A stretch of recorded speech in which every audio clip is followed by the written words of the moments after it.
دیو رہنما ہمارے علماء، ہو کبھی درپیش جو کوئی مسئلہ،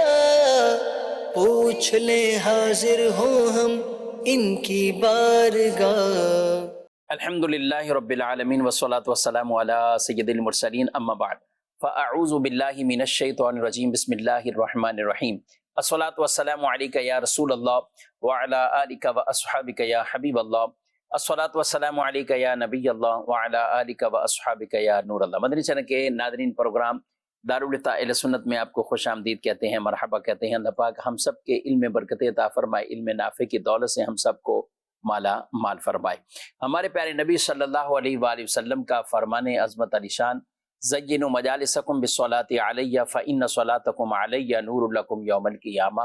اپنی مجلسوں کو مجھ پر درود پڑھ کر آراستہ کرو کہ تمہارا مجھ پر درود پڑھنا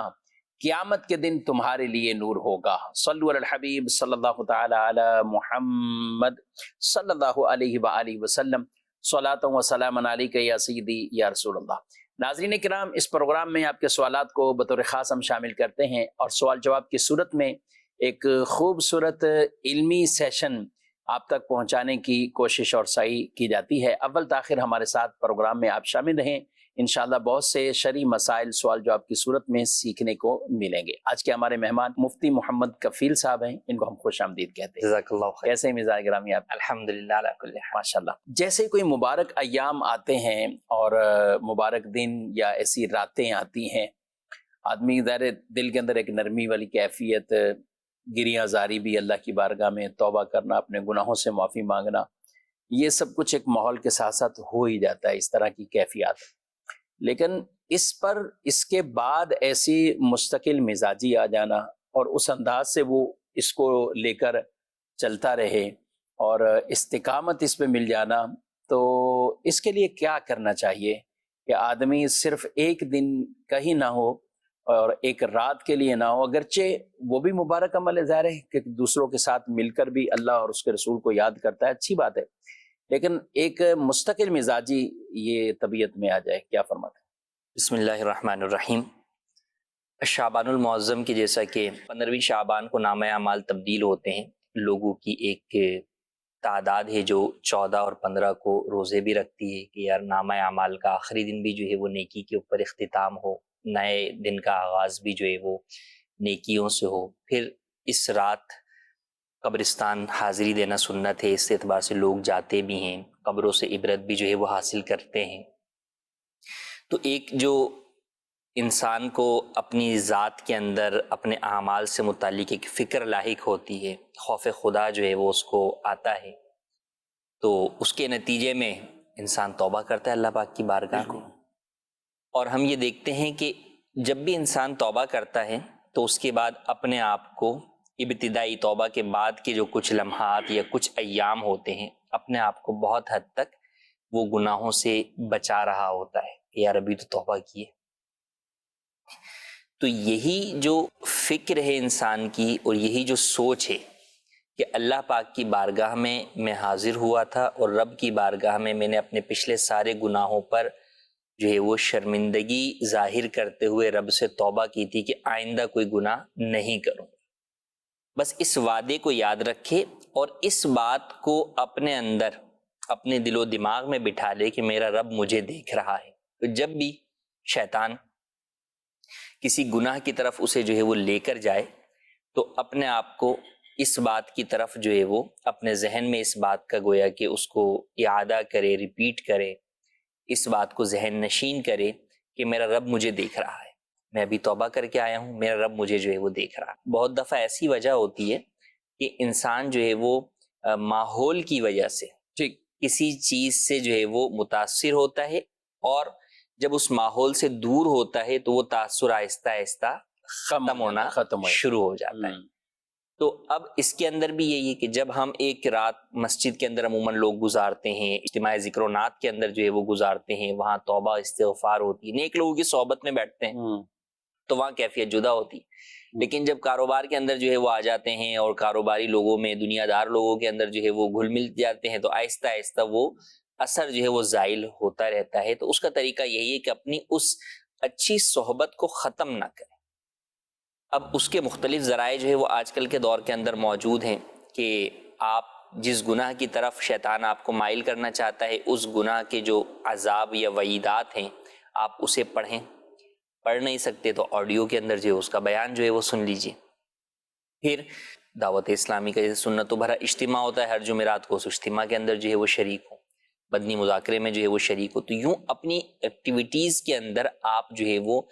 دین اور دین کی طرف فکر مند ہونے والی چیزیں، آخرت کی طرف جو ہے وہ توجہ دلانے والی چیزوں کو شامل کریں۔ تو اس سے پھر یہ فائدہ ہوگا کہ جو ذہن بالکل ہی جو ہے وہ گناہوں کی طرف جا رہا ہوتا ہے یا اس پر جو توبہ کا اثر کم ہو رہا ہوتا ہے وہ کم نہیں ہوگا۔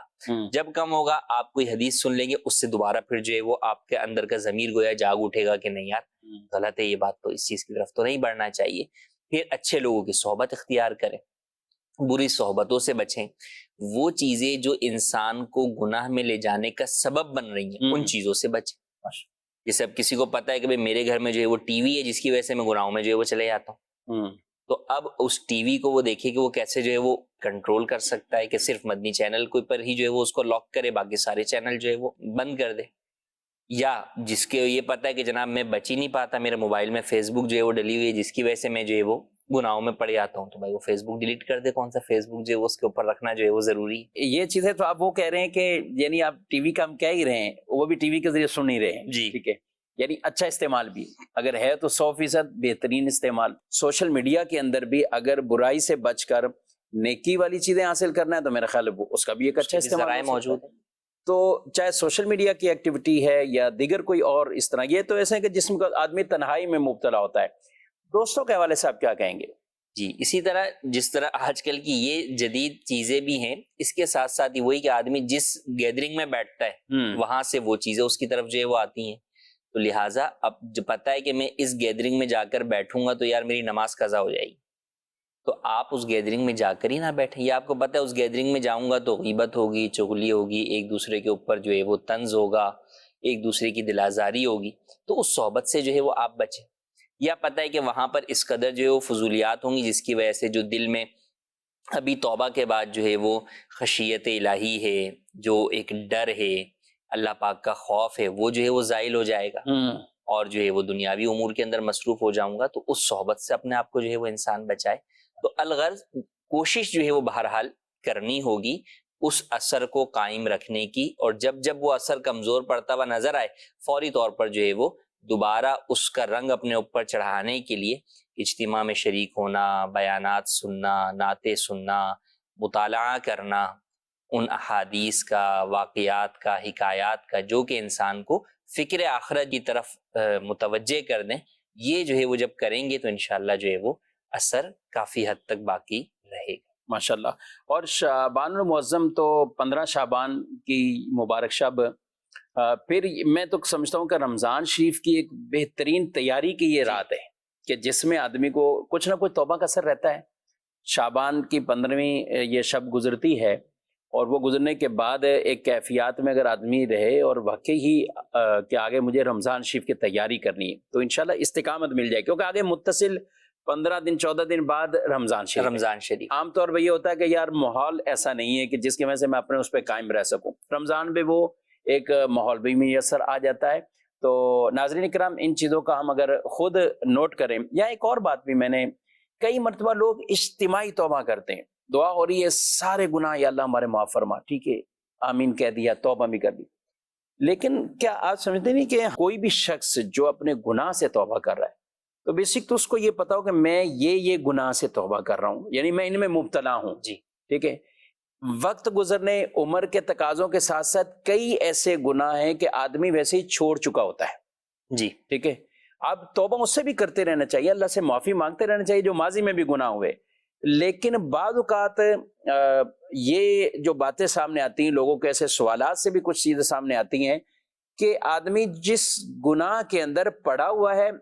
اس کے لیے تو وہ سمجھتا ہے کہ یہ تو میرا روٹین میں چلے گا، یعنی یہ معاملہ تو میرا چلنا ہی چلنا ہے، میں پچھلے گناہوں سے توبہ کر رہا ہوں، پیچھے کوئی اس نے گناہ کیا، حالانکہ اب وہ عمر کا ایک تقاضا، عمر بڑی ہو چکی اور اس کی وجہ سے وہ اس گناہ میں جا بھی نہیں سکتا، یا کسی اور وجہ سے بھی اس برائی کے اندر نہیں جا سکتا، تو ایسے کو کیا کہیں گے؟ بنیادی چیز جو توبہ کے بارے میں کہی گئی وہ یہ کہ انسان کو ندامت ہو اپنے گناہوں پر، ٹھیک، یہ شرمندگی ہی کا جو احساس ہے اسے، یہی در حقیقت جو ہے وہ حقیقی توبہ ہے۔ توبہ کی روح یہی ہے کہ انسان کو شرمندگی اس وجہ سے نہیں ہو رہی کہ لوگ کیا کہیں گے، بلکہ اس وجہ سے کہ میں نے رب کی نافرمانی کی، اس بات کی شرمندگی۔ تو اب یہ ایسا ہوتا ہے کئی دفعہ کہ اجتماعی دعا میں اپنے گناہوں کے اوپر وہ شرمندگی نہیں، بعض لوگ تو بس وہ الفاظ ریپیٹ کر رہے ہوتے ہیں، شاید ان کے ذہن کے اندر بھی وہ باتیں جو ہے وہ آ نہیں رہی ہوں گی کہ مجھے اپنے اس گناہ کے اوپر شرمندگی ہے، بلکہ ان کو وہ الفاظ تو ریپیٹ کر لیے اجتماعی توبہ کے، لیکن ان کے ذہن میں کہیں نہ کہیں یہی ہوتا ہے کہ آج کے بعد کل جا کے ہم نے یہ کام تو وہ کرنا ہی ہے۔ جی ہاں، تو جب آپ کے ذہن میں یہ بات ہے کہ میں نے وہ کام کرنا ہی ہے تو توبہ ہی نہیں ہوئی، آپ کی توبہ ہی نہیں ہوئی، یعنی اس گناہ سے توبہ ہی نہیں ہوئی۔ تو حقیقی طور پر ان راتوں میں بھی اور ویسے بھی اجتماعی توبہ بھی کیجیے،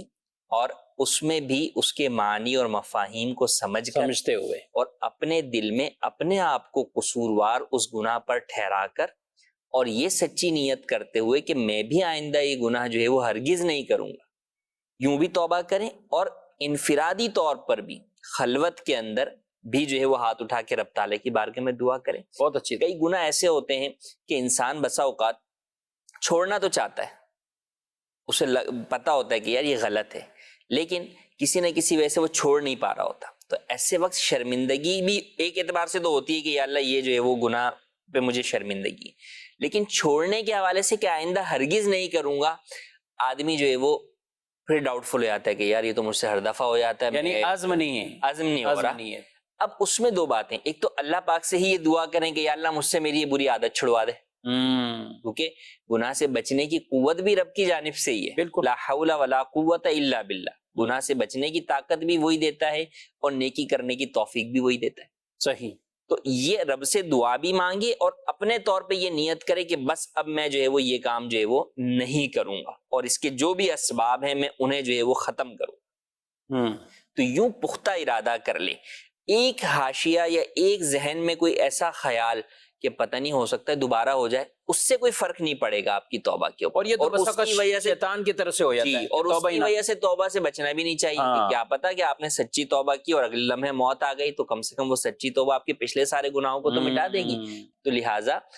اپنے دل میں سچی انسان توبہ کر لے کہ میں نہیں کروں گا یہ کام آئندہ، اور اللہ پاک سے جو ہے وہ اس سے بچنے کی بھی جو ہے وہ دعا کرے۔ تو یوں انسان کو خلوت کے اندر بھی، ان راتوں میں بھی، اور عام اوقات میں بھی، جیسے عشاء کی نماز پڑھنے کے بعد بھی آپ جو ہے وہ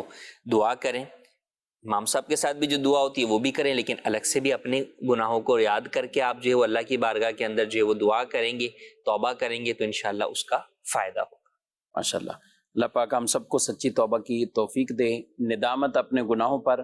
آئندہ نہ کرنے کا عزم، اور جو کچھ ذمے میں تلافی آئی ہو اسے ادا کرے۔ یعنی اگر نمازیں چھوڑی ہوئی ہیں تو ان سے توبہ صرف یہ کرنا ہی کافی نہیں ہے کہ میں نے قضا کی ہیں میں توبہ کرتا ہوں،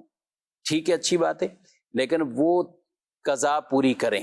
کوشش کر کے وہی کرتے رہیں۔ ذمے میں کوئی رقم کسی کی ہے تو وہ رقم کی ادائیگی کریں، زکوٰۃ رہتی ہے تو زکوٰۃ کی ادائیگی کریں، تو انشاءاللہ یہ شرائط جب پوری ہوتی ہیں تو وہ توبہ بھی سچی توبہ کہلاتی ہے، اور سچی توبہ کرنے والے کے گناہ اللہ پاک ختم فرما دیتا ہے، اور جو سچی توبہ کے بعد نیک عمل کرنے والے بن جاتے ہیں، سبحان اللہ، ان کے لیے فرمایا گیا فَأُولَٰئِكَ يُبَدِّلُ اللَّهُ سَيِّئَاتِهِمْ حَسَنَاتٍ، ان کے گناہوں کو بھی نیکیوں میں تبدیل فرما دیتا ہے۔ سبحان اللہ، اللہ پاک ہمیں اس پر استقامت عطا فرمائے۔ بڑھتے ہیں آپ کے سوالات کی طرف، دیکھتے ہیں ناظرین کیا پوچھنا چاہتے ہیں۔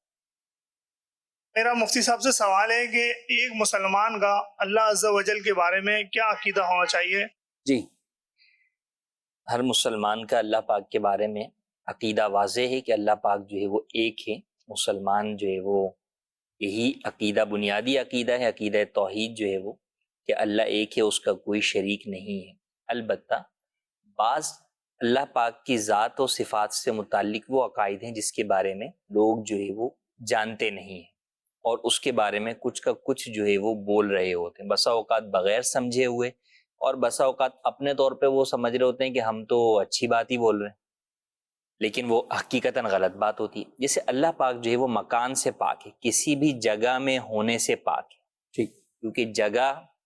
کو پیدا کرنے والی ذات اللہ پاک کی ہے۔ جب جگہ نہیں تھی، نہ آسمان تھا، نہ اور کوئی چیز تھی، جب بھی اللہ پاک تھا۔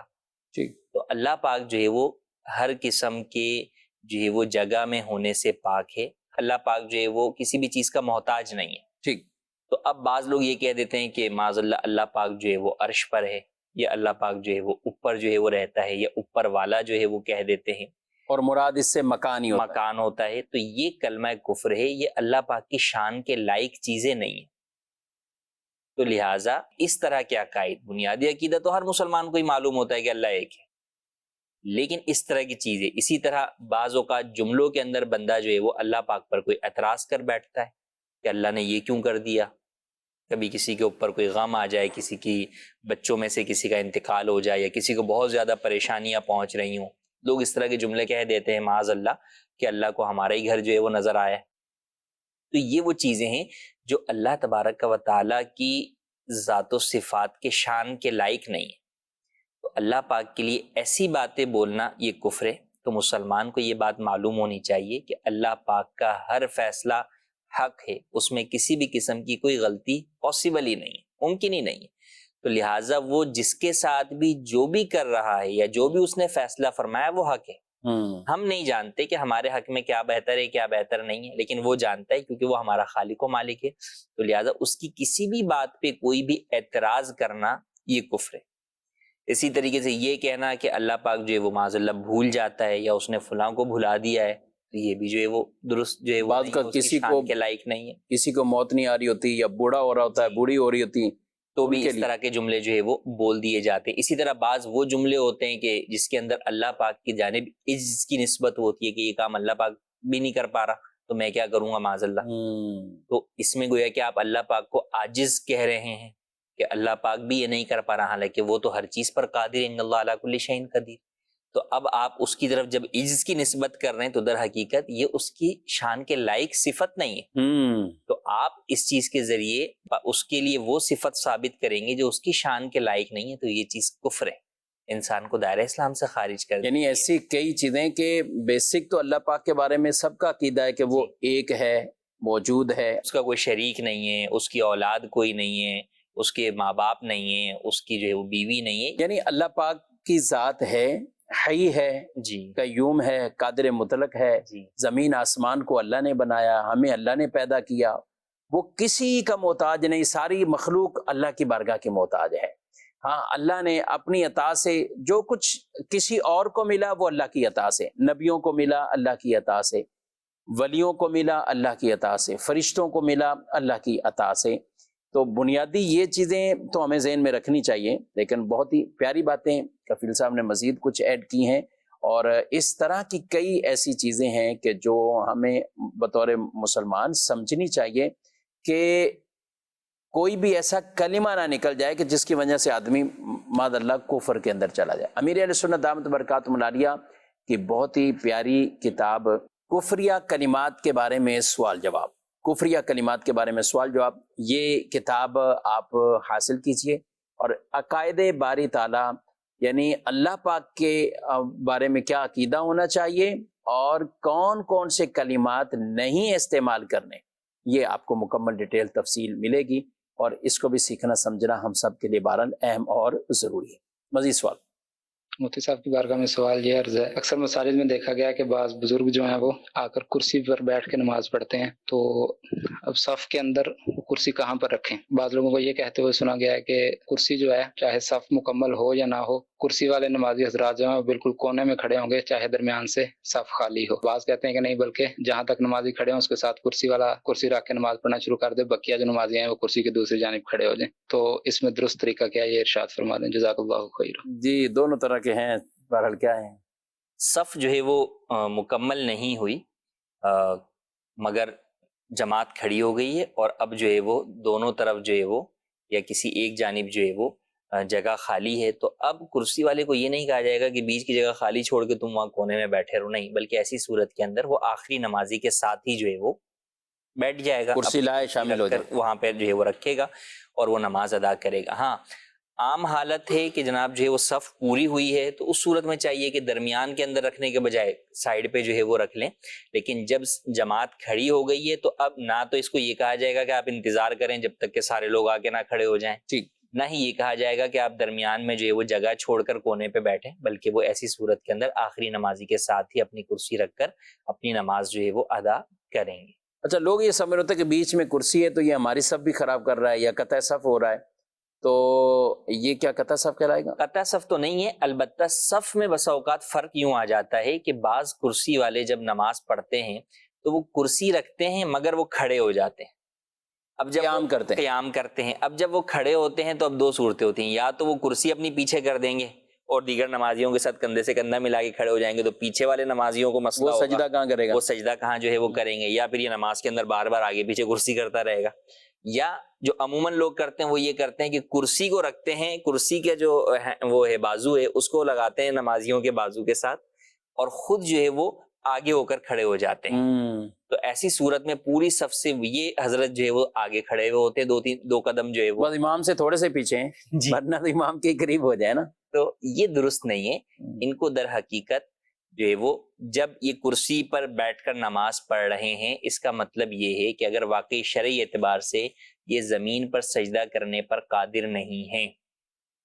اور زمین سے بلند 12 انگل یعنی 9 انچ تقریباً کسی کوئی سخت بلند چیز رکھ کر اس پر بھی سجدہ کرنے پر قادر نہیں ہے، تو اب ان سے سجدہ حقیقی معاف ہو گیا۔ ٹھیک، اب یہ سجدے کا اشارہ کریں گے، تو جس کو سجدے کا اشارے کی اجازت ہو جاتی ہے اس سے قیام کا جو فرض ہے وہ بھی ختم ہو جاتا ہے۔ تو لہٰذا اب ان صاحب کو یہ چاہیے کہ اگر یہ اس کے مطابق جو ہے وہ پڑھ رہے ہیں تو بیٹھ کر پھر نماز ادا کریں۔ تو اب یہ کرسی پر جب بیٹھے ہوئے ہوں گے تو ان کا کندھا جو ہے وہ نمازیوں کے کندھے کے ساتھ میں آ جائے گا، تو اس طرح صف جو ہے وہ آگے پیچھے نہیں ہوگی، تو یہ طریقہ اختیار کرنا چاہیے۔ اور اگر ایسا نہیں ہے کہ آپ جو ہے وہ سجدہ حقیقی سجدے پر قادر ہیں تو پھر کرسی پر آپ نمازی جو ہے وہ نہیں پڑھیں گے، کرسی پہ نماز ہی نہیں پڑھ سکتے، اور آپ اگر پڑھتے ہیں تو یہ صف قطع کریں جی، پھر ایسی صورت کے اندر جو ہے وہ یہ صف کی جو ہے وہ قطع والی صورت جو ہے اور خود بھی نماز نہیں ہوگی۔ خود بھی جب سجدہ حقیقی سجدہ چونکہ فرض ہے، تو کوئی اگر نماز کے کسی فرض پر قادر ہونے کے باوجود جبکہ اس کی ادائیگی لازم ہے اور وہ اسے نہیں کرتا، تو جب فرض ہی نہیں ہوں گے تو جو ہے وہ نماز جو ہے نیت باندھے گا تو نماز تو شروع ہو جائے گی، لیکن جب اس نے جو ہے وہ سجدہ جو ہے وہ قصدن چھوڑا تو اب اس کا مطلب یہ کہ اس کی نماز فاسد ہو گئی، ٹوٹ گئی نماز جو ہے وہ اس کی۔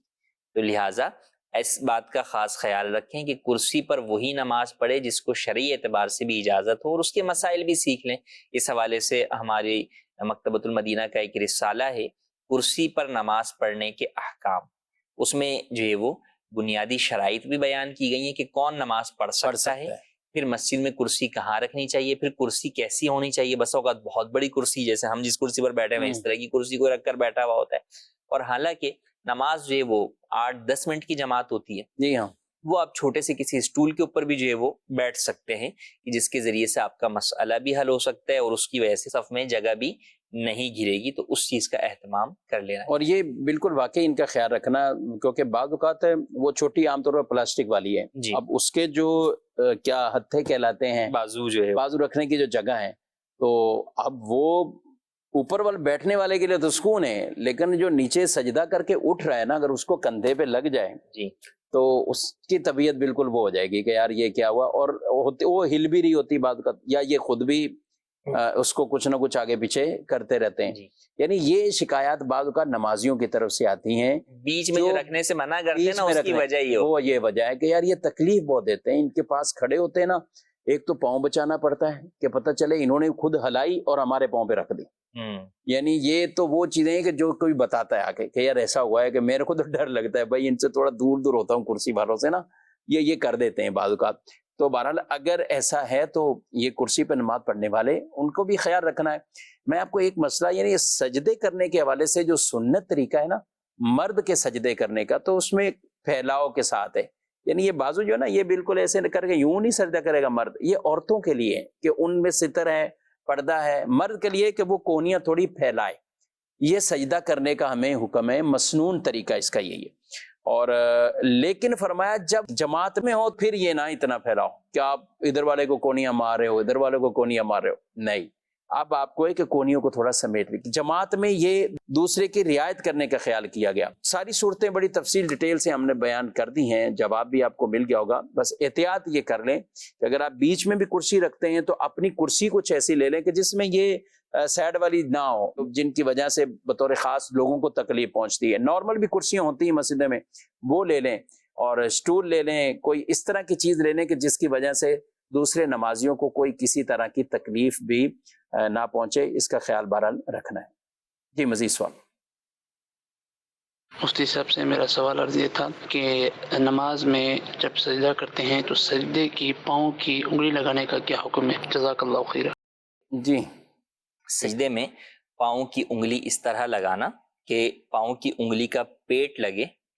تو وہ قبلہ رخ ہو جائیں گی. تو اصل قبلہ رخ جو ہے وہ ان کو کرنا ضروری ہے، اور وہ اسی وقت ہوں گی جبکہ ان کا پیٹ لگے گا. ٹھیک ہے.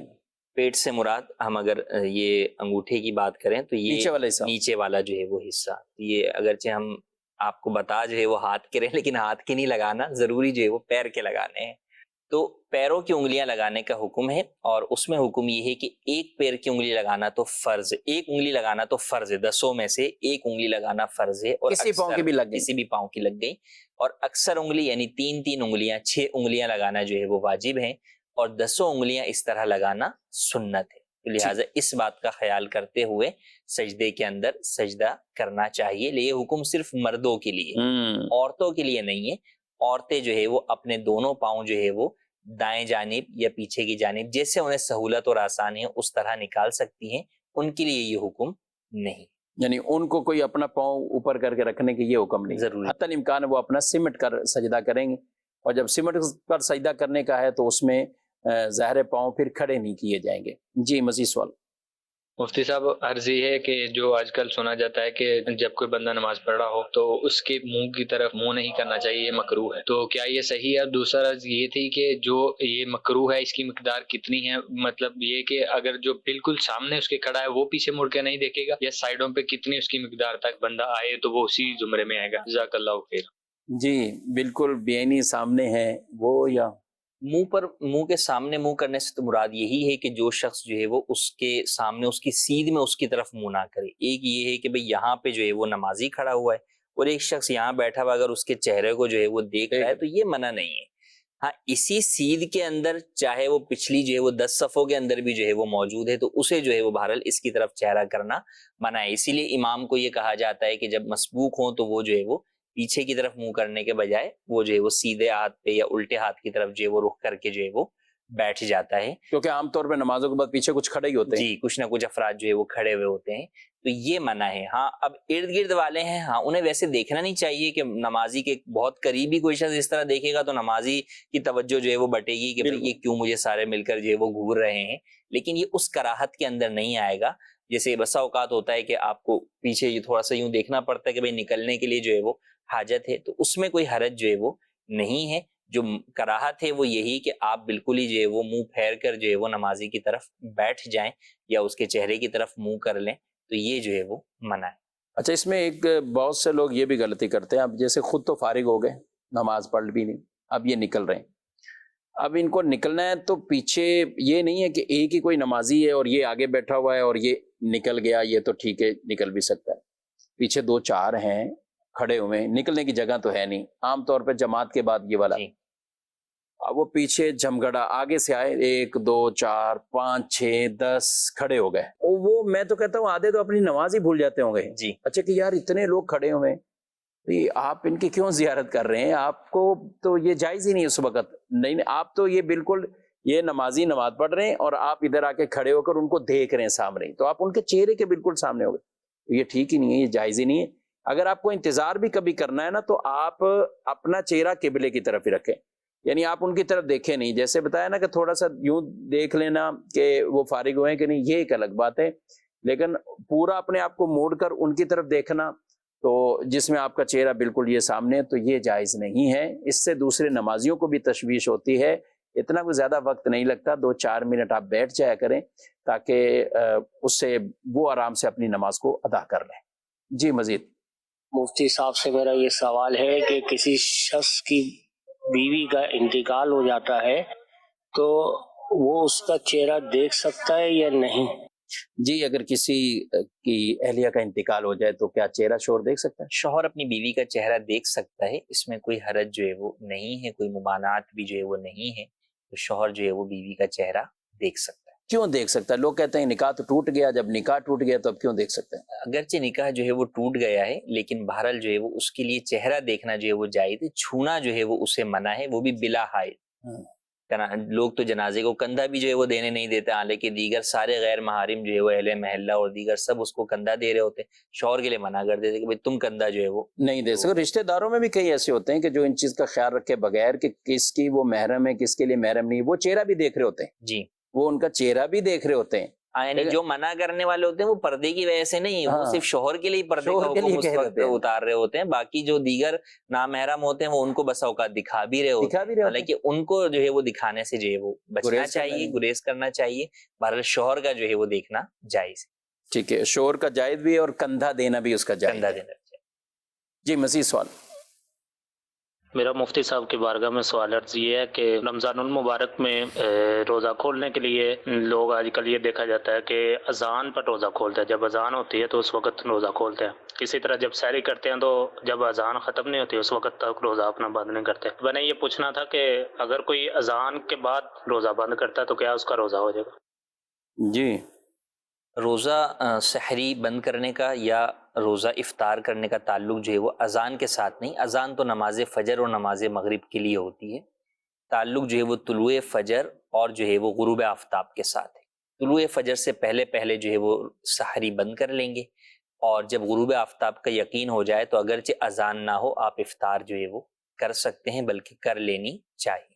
اور پوری اذان کے بعد ہی جو سحری یہ بند کر رہے ہیں؟ ہاں، جو وقت ختم ہو گیا اب اس کے بعد جو ہے وہ اذان ہو رہی ہے، یا بعض لوگوں میں یہ بھی کہ جناب فلاں مسجد کی اذان باقی ہے جہاں ہم نماز پڑھتے ہیں وہاں کے بھی اذان کے آخری الفاظ باقی ہیں، تو ایسی صورت کے اندر تو وہ روزہ اس شخص کا ہوگا ہی نہیں، کیونکہ سحری کے وقت ختم، طلوع فجر کے بعد کھاتا رہا تو روزہ نہیں ہوا۔ اب بعض لوگوں کو جب یہ بھی پتہ چل جاتا ہے تو وہ کہتے ہیں چلیں پورے دن کھاتے پیتے رہتے ہیں، حالانکہ ان کے لیے پورے دن کھانا پینا بھی جائز نہیں ہے، روزہ نہیں ہوا لیکن حکم یہ ہے کہ پورے دن بغیر کھائے پیے روزے دار کی طرح ہی گزاریں گے، اور توبہ بھی کریں گے، اور بعد میں اس روزے کی قضا بھی لازم ہوگی۔ جی ناظرین کرام، آپ نے پروگرام ملاحظہ کیا، اپنا فیڈ بیک بھی ضرور دیجیے گا۔ اللہ پاک ہم سب کے علم میں برکتیں عطا فرمائے، اور ابھی سے ہی رمضان شریف کی تیاریاں کرنے کے ذہنی طور پر اس کی تیاری یہ ہے کہ اپنے کام کچھ سمیٹ لیے جائیں، زکوٰۃوں کے اموال کے حساب کتاب وہ بھی لگا لیے جائیں، دیگر کچھ ایسی مصروفیات نہ بڑھائی جائیں کہ جو روزے کے لیے اس کے لیے مشقت کا باعث بن سکیں، یا ایسی مصروفیات کہ جس کی وجہ سے نمازیں رہ جائیں، تراویح رہ جائیں، تو یہ نہیں ہونا چاہیے۔ ہر مسلمان کو رمضان شریف کی یہ والی تیاری وہ بھی بہرحال اہتمام سے کرنی چاہیے۔ اللہ پاک عمل کی توفیق عطا فرمائے، آمین بجاہ نبی الامین صلی اللہ علیہ وآلہ وسلم۔ ہادی و رہنما ہمارے علماء، ہو کبھی درپیش جو کوئی مسئلہ، پوچھ لیں حاضر ہوں ہم ان کی بارگاہ۔